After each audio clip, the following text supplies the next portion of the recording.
কৃষ্ণ কৃষ্ণ কৃষ্ণ হরে হরে, হরে রাম রাম রাম হরে হরে।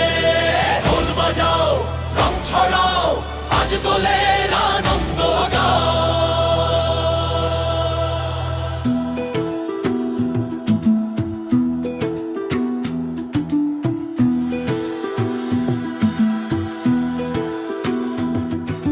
ফাল্গুন হাওয়ায় ডাকে বাঁশি, রাঙা রোদে প্রেমের হাসি।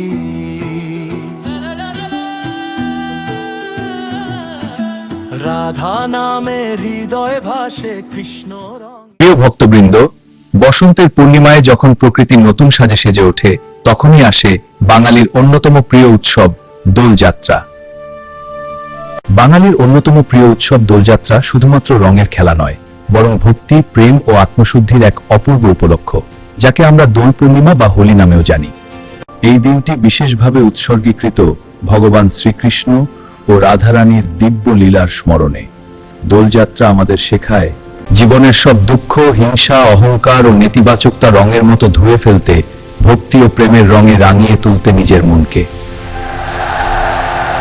বৃন্দাবনের রং খেলার যে লীলা, তা কেবল বাহ্যিক আনন্দ নয়, এটি আত্মার সাথে পরমাত্মার মিলনের প্রতীক। বৃন্দাবনে শ্রীকৃষ্ণ তার সখীদের সঙ্গে আবির খেলায় মেতে উঠতেন। ফাল্গুনী পূর্ণিমার এই দিনে শ্রীকৃষ্ণ ও শ্রীরাধার মিলনকে স্মরণ করেই বসন্ত উৎসব, অশুভ শক্তির বিনাশ, হোলিকা দহন। বিষ্ণু ভক্ত প্রহ্লাদকে পুড়িয়ে মারার ষড়যন্ত্র করেছিলেন হিরণ্যকশিপু ও তার বোন হোলিকা, কিন্তু ভগবানের কৃপায় ভক্ত প্রহ্লাদ রক্ষা পান এবং হোলিকা ভস্মীভূত হন। এই অংশটি চাঁচর বা ন্যাড়াপোড়ার তাৎপর্য ব্যাখ্যা করে। আজকের ভিডিওতে আমরা বিস্তারিত জানব দোলযাত্রার ইতিহাস, ব্রতকথা, সঠিক নিয়ম এবং 2026 সালের শুভ মুহূর্ত সম্পর্কে। 2026 সালের দোল পূর্ণিমা তিথি শুরু 2রা মার্চ সোমবার সন্ধ্যা 5:55 আর পূর্ণিমা অন্ত 3রা মার্চ মঙ্গলবার 5:07। এবার আমরা জানবো দোল পূর্ণিমার আচার ও পালন বিধি। দোল পূর্ণিমার দিন ভোরে স্নান করে পরিষ্কার বস্ত্র পরিধান করতে হয়। ঘরে বা মন্দিরে রাধা কৃষ্ণের বিগ্রহ বা ছবি স্থাপন করে গুলাল ও আবির নিবেদন করা হয়। ভগবানকে তিল, গঙ্গাজল, চন্দন, ফুল ও মিষ্টান্ন নিবেদন করলে বিশেষ ফল লাভ হয়। এই দিনে উপবাস রেখে হরে কৃষ্ণ মহামন্ত্র জপ করলে জীবনের পাপ ক্ষয় হয় বলে শাস্ত্রে উল্লেখ আছে। ও তিলং সমর্পয়ামি, ও গঙ্গাজন সমর্পয়ামি, ও চন্দনং সমর্পয়ামি, ও পুষ্পং সমর্পয়ে, হরে রাম রাম রাম রাম হরে হরে। এই দিনে উপবাস রেখে হরে কৃষ্ণ মহামন্ত্র জপ করলে জীবনের পাপক্ষয় হয় বলে শাস্ত্রে উল্লেখ আছে। সন্ধ্যায় দোলমঞ্চে ভগবানকে দোলনায় বসিয়ে আরতি ও কীর্তন করা হয়। দোলযাত্রার সঙ্গে জড়িয়ে আছে বহু পুরাণ কথা। সবথেকে প্রচলিত হল ভক্ত প্রহ্লাদ ও হোলিকার কাহিনী। অসুর রাজা হিরণ্যকশিপু চেয়েছিলেন তার পুত্র প্রহ্লাদ যেন ভগবান বিষ্ণুর ভক্তি ত্যাগ করে, কিন্তু প্রহ্লাদ অবিচল ছিলেন। তখন হোলিকা আগুনে বসে প্রহ্লাদকে দগ্ধ করতে চাইলেন, কিন্তু ঈশ্বরের কৃপায় প্রহ্লাদ রক্ষা পান এবং হোলিকা দগ্ধ হন। এই ঘটনাকে স্মরণ করে পালিত হয় হোলিকা দহন। কে তুই? এই সিংহাসন আমার। আমি ঠিক ভগবান নরসিংহ অবতার করে পত্নী আমাদের সাথে বাতভূত হয়ে ওর শক্তি ও সূর্য অবচবোধ হয়। পরবর্তীতে ভগবান নরসিংহ অবতার রূপে আবির্ভূত হয়ে অসুর রাজাকে বধ করেন। এই কাহিনী আমাদের শেখায় অসুর শক্তি যত প্রবলই হোক, ভক্তি ও সত্যের জয় অবশ্যম্ভাবী। গৌড়ীয় বৈষ্ণব মতে দোলযাত্রা অত্যন্ত পবিত্র, কারণ এই দিনেই জন্মগ্রহণ করেন শ্রী চৈতন্য মহাপ্রভু। তার আবির্ভাব দিবস গৌর পূর্ণিমা নামে খ্যাত। শ্রী চৈতন্য মহাপ্রভু প্রেম ও নাম সংকীর্তনের মাধ্যমে ভক্তির নতুন যুগ সূচনা করেন। এবারে আমরা শুনব দোলযাত্রার সম্পূর্ণ ব্রতকথা, ভক্ত প্রহ্লাদের কাহিনী। দোলযাত্রার আগের রাতে আমরা যে ন্যাড়াপোড়া বা চাঁচর উৎসব পালন করি, তার পেছনে রয়েছে এক গভীর আধ্যাত্মিক জয়গাথা। পুরাণ মতে হিরণ্যকশিপু নামক এক প্রবল প্রতাপশালী অসুর রাজা ছিলেন।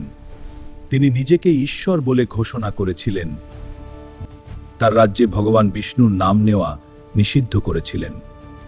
কিন্তু ভাগ্যের পরিহাসে তার নিজের পুত্র প্রহ্লাদ ছিলেন পরম বিষ্ণু ভক্ত। শিশু প্রহ্লাদ ঘুমোতে বসতে কেবল নারায়ণ নাম জপতেন। আবার হিরণ্যকশিপু তার পুত্রকে বারবার সতর্ক করলেন, এমনকি প্রাণে মারার চেষ্টাও করলেন, কিন্তু প্রতিবারই অলৌকিকভাবে প্রহ্লাদ রক্ষা পেলে। আর ঈশ্বর আমাকে রক্ষা করবেন। অবশেষে হিরণ্যকশিপু শরণাপন্ন হলেন তার বোন হোলিকার। হোলিকার কাছে একটি বিশেষ চাদর ছিল, যা গায়ে থাকলে আগুন তাকে স্পর্শ করতে পারত না। ষড়যন্ত্র হল হোলিকা প্রহ্লাদকে কোলে নিয়ে অগ্নিকুণ্ডে বসবেন। একদিন হোলিকা প্রহ্লাদকে কোলে নিয়ে আগুনের উপরে বসলেন। কিন্তু কি আশ্চর্য, যখন আগুন জ্বলে উঠল, ভগবানের কৃপায় সেই চাদরটি উড়ে গিয়ে প্রহ্লাদকে ঢেকে দিল, আর পাপের আগুনে পুড়ে ছাই হয়ে গেলেন হোলিকা। এই ঘটনার পরই ভগবান বিষ্ণু নৃসিংহাজের কালা চেপে অহংকার ও অধর্মের বিনাশ উনিকাল অটল থাকে। এই ঘটনার পরই ভগবান বিষ্ণু নৃসিংহ অবতার রূপে আবির্ভূত হয়ে হিরণ্যকশিপুকে বধ করেন।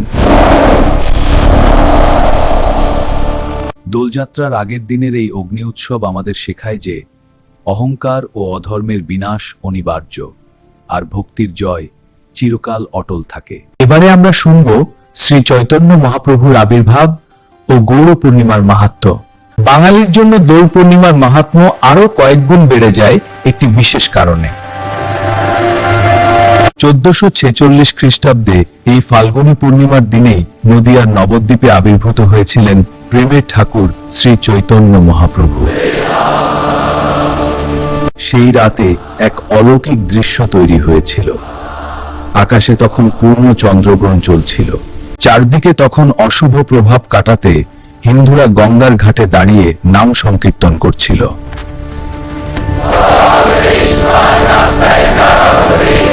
ঠিক সেই মুহূর্তে শ্রী জগন্নাথ মিশ্র ও সচিমাতার ঘর আলো করে জন্ম নিলেন নিমাই। মহাপ্রভুর আবির্ভাবের কারণেই এই দিনটিকে বৈষ্ণব ধর্মাবলম্বীরা গৌর পূর্ণিমা হিসেবে পালন করেন। তিনি এসে আমাদের শিখিয়েছেন, ত্রিনাদপি শুনিছেন তররিব সহিষ্ণুনা, অমানিনা মানদেন কীর্তনীয় সদা হরি। অর্থাৎ ঘাসের চেয়েও নিচু হয়ে এবং গাছের মতো সহিষ্ণু হয়ে আমাদের ভগবানের নাম নিতে হবে। তিনি রঙের উৎসবে কোনো জাতপাত মানেননি। মহাপ্রভু শ্রীচৈতন্য শিখিয়েছেন, আবিরের রং যেমন সবার গায়ে সমানভাবে লাগে, ভগবানের প্রেমও তেমনি সবার জন্য সমান।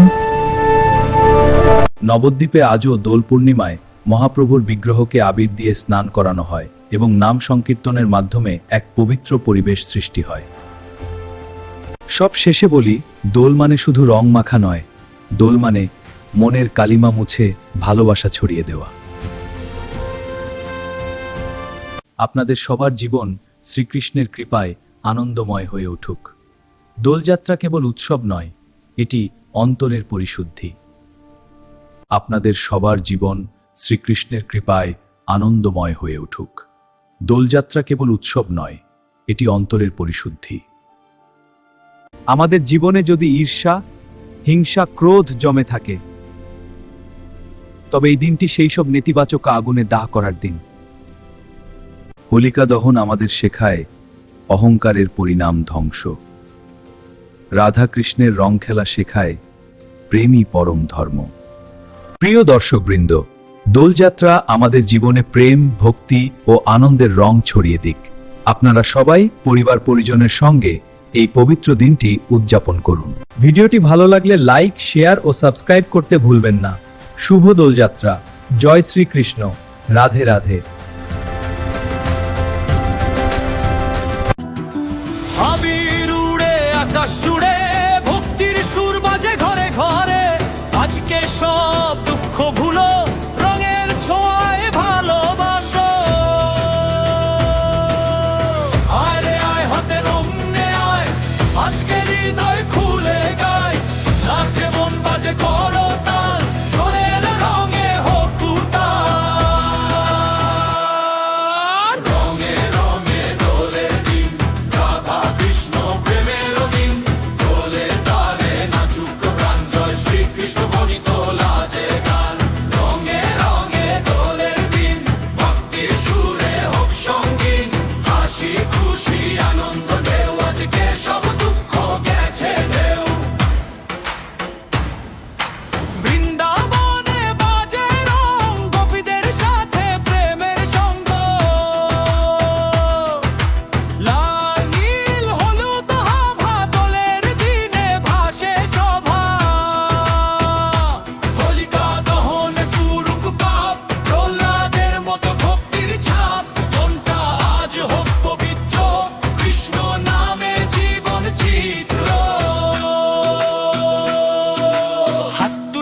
সবাই হরে কৃষ্ণ।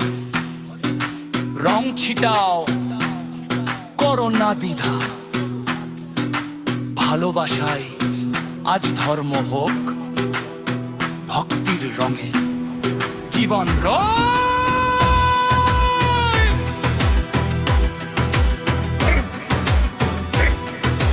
রং ছড়াও। রঙে রঙে দোলের দিন, রাধা কৃষ্ণ প্রেমে রঙিন, দোলের তালে নাচুক গান, জয় শ্রীকৃষ্ণ ধ্বনিত লাজ গান। রঙে রঙে দোলের দিন, ভক্তির সুরে হোক সঙ্গীন, হাসি খুশি আনন্দ ঢেউ, আজকে সব দুঃখ বাজে কেউ। হরে কৃষ্ণ কৃষ্ণ কৃষ্ণ হরে হরে, হরে রাম রাম রাম হরে হরে। ঢোল বাজাও রং ছড়াও, আজ দোলের আনন্দ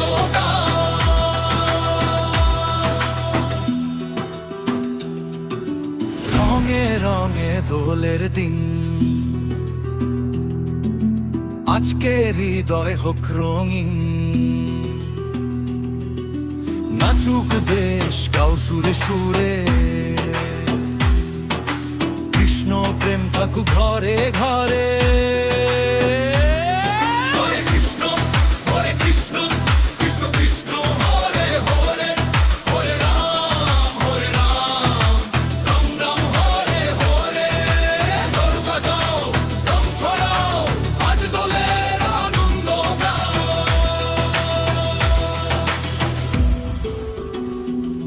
হরে কৃষ্ণ